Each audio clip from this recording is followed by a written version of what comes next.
अरे ओ बिट्टू, चल ना नदी के पास चलते हैं। सुना है कल रात वहां से फिर से किसी की चीखने की आवाज आई थी। नारे बाबा, मैं तो वहां नहीं जाऊंगा। लास्ट टाइम मैंने देखा था वहां एक सफेद साया। मेरी पैंट ही गीली हो गई थी। पैंट गीली हुई थी या तू शर्मा गया था चुड़ैल को देखकर? ही ही। गांव वाले हंसते हैं। तभी गांव की एक बूढ़ी औरत दादी पार्वती आती है। हंसी मजाक मत करो। भोलापुर आसान जगह नहीं है। इस गांव की हर गली में, हर पेड़ के नीचे कोई न कोई आत्मा रहती है। दिन में चुप और रात में खुला खेल।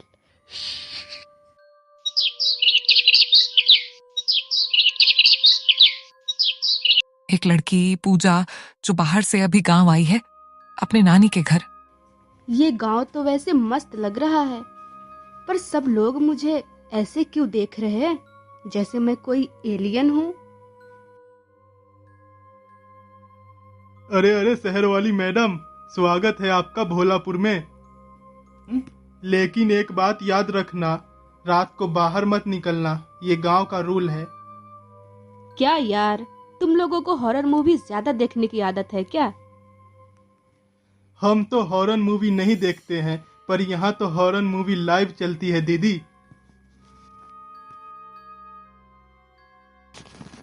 आज नई मेहमान आई है, शहर वाली लड़की। उसकी मुस्कान में एक अलग ही ताकत है।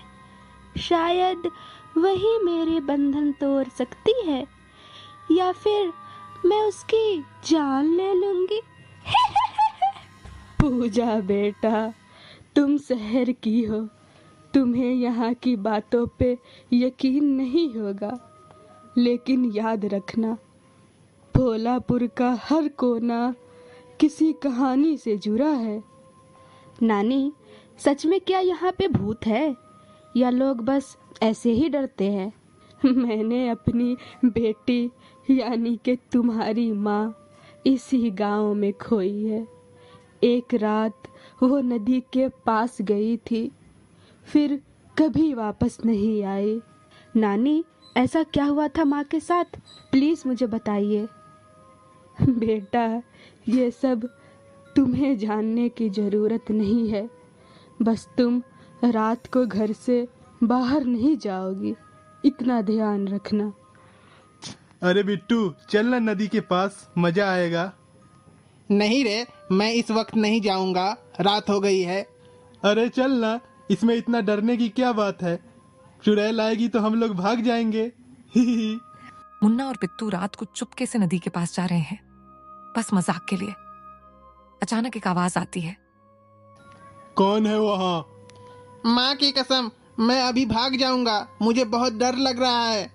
ओए, तुम लोग यहाँ क्या कर रहे हो? रात को यहाँ कोई नहीं आता। हम लोग जा रहे हैं। पूजा अपनी माँ की कहानी के बारे में सोचती है और धीरे धीरे नदी की ओर बढ़ती है। तुम कौन हो? मैं वो हूँ जिसे लोग चुड़ैल कहते हैं। लेकिन मेरा असली नाम चंद्रिका है। मुझे भी कभी तुम्हारी तरह इंसान समझा जाता था। क्या तुम मेरी माँ को जानती थी?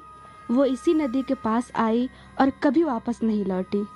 उसकी मौत एक राज है, और उस राज का जवाब सिर्फ मैं दे सकती हूँ। लेकिन जवाब देने के लिए तुम्हें भी अपनी जान दांव पे लगानी होगी। तुम कह रही हो मेरी माँ की मौत का सच जानती हो, तो बताओ मुझे। सब सच ऐसे ही नहीं मिलता पूजा, हर सच के लिए कुर्बानी देनी पड़ती है। तुम्हारी माँ भी इसी नदी के पास आई थी जवाब ढूंढने, और फिर वो कभी वापस नहीं गई। तो तुमने मेरी माँ को मारा है? मैं इंसान नहीं हूँ, लेकिन कातिल भी नहीं। तुम्हारी माँ के दुश्मन तुम्हारे अपने ही थे। चंद्रिका, क्या तुम इस शहर से आई लड़की का शिकार करने वाली है? सबसे पहले तो मैं तुम्हारा ही शिकार करूंगी। मुन्ना और बिट्टू पेड़ के पीछे छुपकर पूजा और चंद्रिका चुड़ैल को देख रहे थे। अरे यार, ये पूजा भी ना शहर वाले एटीट्यूड में बाहर निकल गई है। अब उसके सामने भूत खड़ा है। भाई मुझे तो लगता है मैं यहाँ खड़े खड़े ही मर जाऊंगा अगर भूत मुझे देख लिया तो। चुप रहा, अगर तू चुप रहा तो शायद ये लोग आपस में ही लड़के मर जाएं। अचानक एक पत्ता बिट्टू के सर पे गिरता है और दोनों डर के भागने लगते हैं। अरे चल भाग, मरेगा क्या?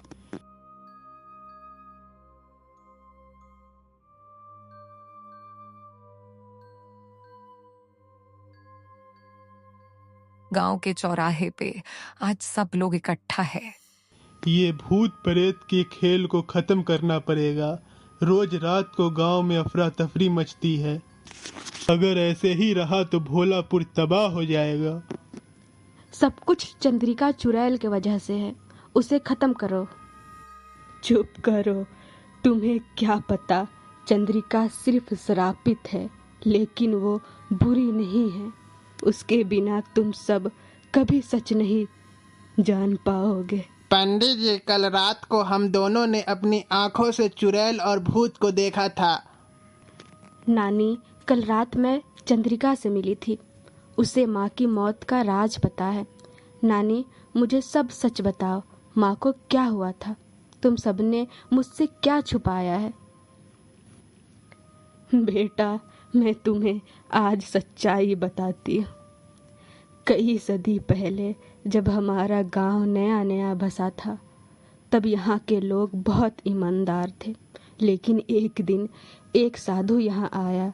उसने गांव के लोगों से कहा कि इस जमीन के नीचे एक ऐसी शक्ति है जो सबको धनवान बना सकती है। ये सुनते ही गांव का जमींदार लालच में आ गया। उसने उस शक्ति को जगाने की कोशिश करने लगा। वो पूरी जमीन चंद्रिका की थी। जब चंद्रिका ने उसे अपना जमीन का हिस्सा देने से मना किया तो उसने चंद्रिका को जलाकर मार दी और उस शक्ति को जगा दिया। वो शक्ति इतनी बुरी थी कि उसने पूरे गांव को तबाह करना शुरू कर दिया। फिर एक महान साधु ने उस शक्ति को एक काले पत्थर में कैद कर दिया। गांव के सब लोग एक साथ इकट्ठा होकर बातें करने लगते हैं। चंद्रिका का शराब तोड़ने का बस एक ही तरीका है, उसके नाम को पूरी तरह से भुला दिया जाए और उसकी आत्मा को अग्नि में समर्पित किया जाए। और तभी हवाएं तेज चलने लगती हैं और चंद्रिका सबके सामने खड़ी होती है। मुझे बुलाकर तुम लोग सच को कब तक दबाओगे? जितना ज्यादा छुपाओगे उतना ही अंधेरा बढ़ेगा। पूजा चंद्रिका से मिलने फिर से उसी तालाब के पास जाती है। कहाँ हो चंद्रिका? मुझे तुमसे मिलना है, सामने आओ। मैं तुम्हारी माँ की दोस्त थी पूजा। जब मुझे जमींदार ने जलाया तब तुम्हारी माँ इस गांव में नहीं थी। जब वो यहाँ आई और उसे मेरे बारे में पता चला तो उसने जमींदार को सजा दिलाने का फैसला किया। उसी रात उसने पुलिस में कंप्लेन लिखाने का फैसला किया और जब ये बात जमींदार को पता लगी तो उसने इसी तालाब के पास तुम्हारी माँ को मार दिया। ये सब सुनते ही पूजा के आंखों से आंसू बहने लगते हैं। अब पूजा को पता चल चुका है उसकी माँ के मौत का सच और काले पत्थर में कैद शक्ति का। काले पत्थर से आवाज आती है, चंद्रिका, तुम मुझे रोक नहीं सकती हो। जिस दिन लोग सच जान जाएंगे मैं आजाद हो जाऊंगा। पूरे गांव वाले के सामने सच बोलती है। मेरी माँ को भूत ने नहीं मारा था, उसे इंसानों ने धोखा दिया था। गांव के नीचे काला पत्थर में कैद शक्ति का सच सबको मालूम होना चाहिए। चुप करो पूजा, अगर ये बातें फैली तो गांव तबाह हो जाएगा। जमींदार, तुम और तुम्हारे लोग ही तो थे जो इस शक्ति का राज छुपाते थे। तुम लोगों के लालच ने ही चंद्रिका को चुड़ैल बनाया था। हाँ, मेरे पिता ने ही उस शक्ति को कैद किया था ताकि हमारे कुल की ताकत बनी रहे। तुम्हारी माँ राज खोलने चली थी, इसीलिए उसे खत्म कर दिया। जमींदार, मैं तुम्हें छोड़ूंगी नहीं। अब मैं आजाद हो गया। अब मैं सालों की भूख इस गांव को खाकर मिटाऊंगा। यह शक्ति इंसानों की लालच से पैदा हुई थी। अब इसे खत्म करना मेरा फर्ज है। तू एक चुड़ैल है, तू मेरा कुछ नहीं बिगाड़ सकती। आज नहीं, आज मैं तुम्हें रोक के दिखाऊंगी। अपना श्राप आज मैं तोड़ दूंगी।